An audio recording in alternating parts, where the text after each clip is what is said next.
job, guys. When you have a challenged child, the goal is to achieve the best potential.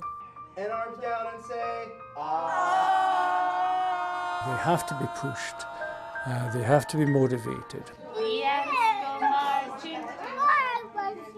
For the children who have significant motor movement problems, particularly the ones with cerebral palsy, the real goal is to get some form of ambulation, walking.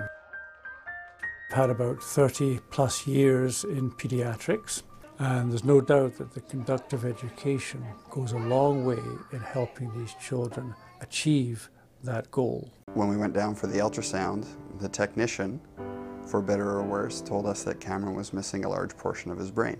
One of the more difficult days of our lives. And they did not think that there was a lot of hope for his prognosis, and basically said to us, "You're on your own." When he started here at 2.5, Cameron could not walk, and a year later, he blew me away by walking into the kitchen.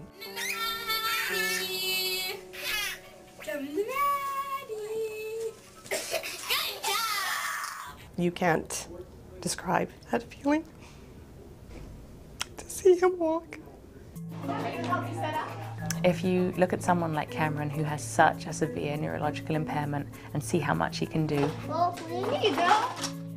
and you have the expectation for somebody, if you offer them the right support, then they can really surprise everybody. Maybe a dinosaur bone would be this. Conductive education is really about being the best that you can be, and it's about quality of life. The program's been in Canada for around 2 decades.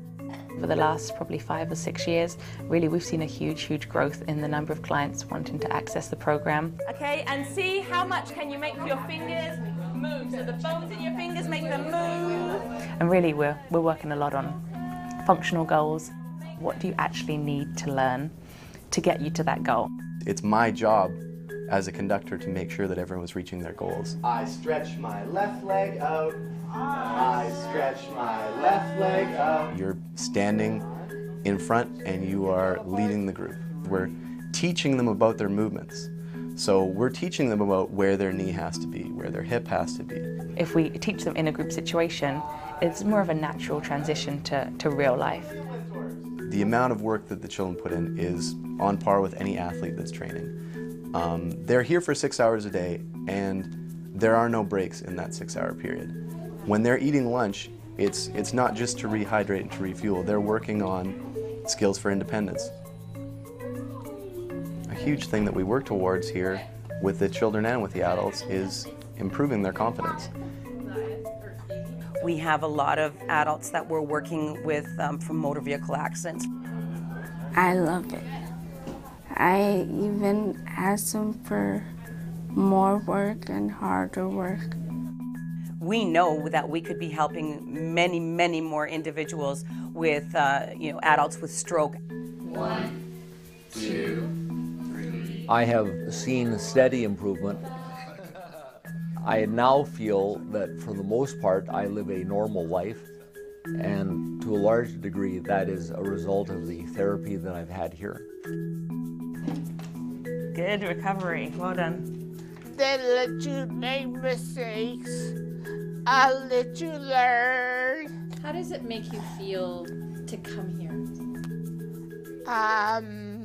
Empowered. Woo, look at you, Chris. Good job. You're running. The Movement Centre of Manitoba is not funded by government. What we are forced to do basically is charge a fee to clients, children and adults, families who use our services. But to make it affordable, we are subsidizing these fees. Every time somebody walks through the door, there is more fundraising that needs to occur. The passion and the commitment here, and the fact that they have to go it today without government funds, we need to step up. It's not like they're helping 1 or 2 people and 40 are failing. Everybody that goes through here gets a benefit from it. It's a very well-polished, beautiful diamond it's one of the little things of that makes Winnipeg so special because of the results it gets and how it gets it. There's so many families need this. They can't afford it, and I just can't think of a better cause or a better place to put your donation money. So remember, you got to squeeze with your hand. Even in the most hopeless case, there's always hope. And there are miracles, there's no doubt. I have seen them. And so, but you have to work for them. And that work can be done for these children and adults at the Movement Centre with Conductive Education. Don't give up. Don't give up on what you think your child can and cannot do. You don't know what they can do until they've been pushed to that limit, and I truly believe they know how to push to that limit here.